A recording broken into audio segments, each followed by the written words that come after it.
అందరికీ నమస్తే, welcome to Q news. నేను రాజు. మరి తెలంగాణలో ఆర్టీసీ ప్రయాణికులకు ఆర్టీసీ అయితే షాక్ ఇచ్చిందని చెప్పుకోవచ్చు. మరి ఇది ఎందుకంటే మరి పుష్పక్ ఆర్టీసీ సర్వీస్ ఏదైతే ఉంటాయో హైదరాబాద్లో మరి సికింద్రాబాద్ నుంచి కావచ్చు, మరి ఇంకా ఇతర ప్రాంతాల నుంచి ఎయిర్పోర్ట్కి అయితే బస్సులు అయితే వెళ్తూ ఉంటాయి. మరి ఆ బస్సుల్లో అయితే మరి టికెట్స్ రేట్లు అయితే హైక్ చేస్తూ మరి ప్రభుత్వం అయితే ఆర్టీసీ డిపార్ట్మెంట్ అయితే నిర్ణయం తీసుకున్నట్ల మనకైతే తెలుస్తూ ఉంది. మరి ఎలాంటి సమాచారం లేకుండానే మరి ఈ నిర్ణయం తీసుకున్నట్లయితే మనకైతే వస్తున్న సమాచారం మేరకైతే ఉంది. ఇక దాని గురించి ఒకసారి డీటెయిల్స్ అయితే చూద్దాం మనము. సో తెలంగాణ ఆర్టీసీ మరోసారి ప్రయాణికులకు వరుస షాకులు ఇస్తుంది. బస్ పాస్ ఛార్జీల పెంపు తర్వాత ఇప్పుడు పుష్పక్ బస్సుల్లోనూ భారీ రేటు చేసింది. రాత్రిపూట 100 రూపాయలు, పగటిపూట 50 రూపాయలు అదనంగా వసూలు చేస్తున్నారంట. సో ఏదైతే పుష్పక్ బస్సులు ఉంటాయో మరి ఎయిర్పోర్ట్కి అయితే అవి వెళ్తూ ఉంటాయి అన్నమాట. మరి అది పగటిపూట 100 రూపీస్ ఎక్కువ తీసుకుంటున్నారంట, రాత్రిపూట 50 రూపాయలు అయితే ఎక్కువ తీసుకుంటున్నారంట. మరి ఇదేంటని ప్రశ్నిస్తే మాకైతే ఏం తెలియదు, మా యాజమాన్యం ఎట్లా చెప్పారో మేమైతే అట్లా చేస్తున్నామని చెప్పేసి ప్రయాణికులకైతే చెప్తున్న పరిస్థితి అయితే వాళ్ళకు కనిపిస్తుందంట. సో ఇప్పటికే కొన్ని రోజుల క్రితం బస్ పాస్ ధరలను అయితే పెంచిరు 20%. సో మొత్తానికి చూసుకుంటే మరి ఏదైతే మరి కొన్ని రోజుల క్రితం అయితే మరి బస్ పాస్ ఏవైతే ఉంటాయో మరి స్టూడెంట్ పాసులు కావచ్చు, జనరల్ పాసులు కావచ్చు, మరి అది 20% అయితే పెంచిరనమాట. సో అవి పెంచడమే కాకుండా మళ్ళీ ఇప్పుడు పుష్పక్ ఏవైతే ఆర్టీసీ సర్వీస్ ఉంటాయో మరి వాటికి కూడా మరి పగటిపూట 100 రూపీస్, పగటిపూట 100 రూపీస్, రాత్రిపూట 50 రూపాయలు అయితే ఎక్కువగా పెంచుతూ మరి ఆర్టీసీ అయితే చెప్పకుండానే నిర్ణయం తీసుకుందంట. మరి దాని పట్ల ఎవరైతే ప్రయాణికులు ఉంటారో వాళ్ళైతే తీవ్ర అసౌకర్యానికి అయితే గురవుతున్నట్లుగా మనకైతే తెలుస్తుంది.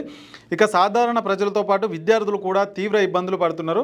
ఒక సాధారణ బస్ పాస్ కోసం ఇప్పుడు సుమారు 2000 రూపాయలు ఖర్చు చేయాల్సిన పరిస్థితి వచ్చింది. ఈ నిర్ణయంపై ఆగ్రహం వ్యక్తమైనప్పటికీ కూడా మరి ఆర్టీసీ అయితే వెనక్కి తగ్గేది లేదని చెప్పేసి మనకైతే సమాచారం అయితే అందుతుంది. సో ఇది ఇట్లా ఉంటే మరి తాజాగా ఎయిర్పోర్ట్ రూట్లో నడిచే పుష్పక బస్సుల్లో మరోసారి ఛార్జీలు అయితే ప్రకటించిందంట. మరి టీజీఎస్ ఆర్టీసీ పెంచుతూ ఏవైతే పుష్పకు ఎయిర్పోర్ట్ సంబంధించి బస్సులు ఉంటాయి వాటిపైన అయితే రేట్లు పెంచిందంట. మరి పగటి పూట ఉదయం 6 గంటల నుండి రాత్రి 9 గంటల 55 నిమిషాల వరకు 350 రూపాయలు ఉంటే, మరి అదే రాత్రిపూట 10 గంటల నుంచి 6 గంటల వరకు 450 రూపాయలు ఉంటుందంట. మరి అంటే రాత్రిపూట ప్రయాణిస్తే ప్రయాణికులు అదనంగా 100 రూపాయలు అయితే చెల్లించాల్సి వస్తుందంట. మరి ఎవరైతే ఎయిర్పోర్ట్కి వెళ్తారో మరి వాళ్ళకైతే రాత్రిపూట ప్రయాణిస్తే 100 రూపాయలు అయితే అదనంగా చెల్లించాల్సి వస్తుందంట. సో ఈ పెంపు గురించి ఎలాంటి ముందస్తు ప్రకటన లేకుండా నేరుగా ఛార్జీలు పెంచిందని ఇక ప్రయాణికులు అయితే మండిపడుతున్నట. ఇది నిలువు దోపిడీ కాదా, సాధారణ ప్రజలు జేబులు ఖాళీ చేస్తుంది ఆర్టీసీ అంటూ అక్కడ ప్రయాణించే ప్రయాణికులు అయితే ఆగ్రహం వ్యక్తం చేస్తున్నారు. ఇంకా అదే సమయంలో మరి ఆర్టీసీ ప్రయాణికులకైతే ఇంకో గుడ్ న్యూస్ అని చెప్పుకోవచ్చు.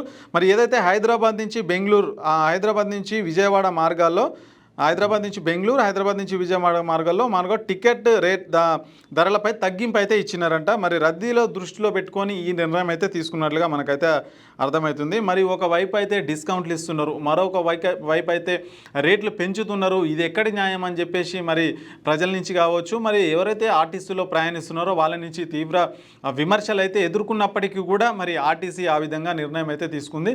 రీసెంట్గా మన కొద్ది నెలల క్రితం అయితే మనం చూసాం బస్ పాసులు ఏవైతే ఉంటాయో 20% అయితే పెంచారనమాట. మరి ఏవైతే జనరల్ పాసులు ఉంటాయో, స్టూడెంట్ పాసులు ఉంటాయో వీటిపైన 20% పెంచారు.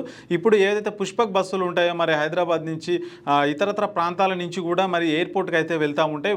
ఆ ప్రయాణికులపై భారం పడుతుందని చెప్పేసి మాకు ఎందుకు ఇట్లా పెంచుతున్నారని చెప్పేసి వాళ్ళు అడిగినప్పటికీ కూడా మరి ఆర్టీసీ నుంచి అయితే మాకు పైనుంచి ఆదేశాలు అయితే వచ్చినప్పటికీ మేమైతే అమలు చేస్తున్నాం, మాకేం సంబంధం లేదన్నట్లుగా వాళ్ళైతే సమాధానం చెప్తున్నారు. మరి అక్కడ పెంచడం, ఇక్కడ రాయితీలు ఇవ్వడం ఇది ఎంతవరకు కరెక్ట్ అని కూడా మరి ఆర్టీసీలో ప్రయాణించే ప్రయాణికులు అయితే మరి ప్రశ్నిస్తుంటే మనకు అనిపిస్తుంది. ఇంకా మొత్తం మీద చూస్తే తెలంగాణలో ఒకవైపు డిస్కౌంట్లతో ప్రజలను ఆకర్షిస్తూ ఇక మరొక వైపు అయితే మరి అధిక రేట్లు అయితే వాళ్ళ మీద వేసి మరి ఈ విధంగా ప్రవర్తిస్తున్నారు. మరి ఆర్టీసీ కావచ్చు, ప్రభుత్వం కావచ్చు అనే మరి ప్రజల నుంచి కూడా ప్రయాణికుల నుంచి కూడా మనకైతే తీవ్రంగా విమర్శలు అయితే ఎదుర్కొస్తాం. మరి మొత్తానికైతే ఏదైతే మరి హైదరాబాద్ నుంచి పుష్పక్ బస్సులు ఉంటాయో వాటి ఎయిర్పోర్ట్లకు సంబంధించి ఎయిర్పోర్ట్లకు వెళ్తూ ఉంటారు కదా, వాళ్ళపైన అయితే మరి దీనివల్ల భారం పడుతుందని చెప్పుకోవచ్చు. అదేవిధంగా స్టూడెంట్ బస్ పాసులు కావచ్చు, జనరల్ బస్ పాసులు కావచ్చు 20% అయితే ఇంతకుముందుకే నిర్ణయం తీసుకున్నారు. సో అది కూడా ఇప్పుడైతే ప్రజెంట్ అయితే అమలు అవుతుంది.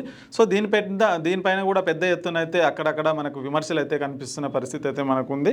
సో మొత్తానికైతే ఒక దగ్గర ఆ డబ్బులు తీసుకోవడం అంటే అధిక డబ్బులు తీసుకోవడం, మరొక దగ్గర డిస్కౌంట్లు వేయడం, ఇది ఎంతవరకు కరెక్ట్ అనేది కూడా ఆలోచించాలని చెప్పేసి కొందరు ప్రజలైతే అభిప్రాయపడుతున్న పరిస్థితి అయితే మనకు కనిపిస్తుంది. లేటెస్ట్ న్యూస్ తెలుగు మరియు ఇంగ్లీష్ అప్డేట్స్ కోసం ఇప్పుడే క్యూ న్యూస్ అఫీషియల్ యాప్ని ప్లే స్టోర్ నుండి డౌన్లోడ్ చేసుకోండి. సరికొత్త సమాచారాల కోసం క్యూ న్యూస్ వెబ్సైట్ని ఫాలో అవ్వండి. ఛానల్లో ప్రాంతీయ, జాతీయ, అంతర్జాతీయ వార్తలు వీక్షించండి. లైక్ చేయండి.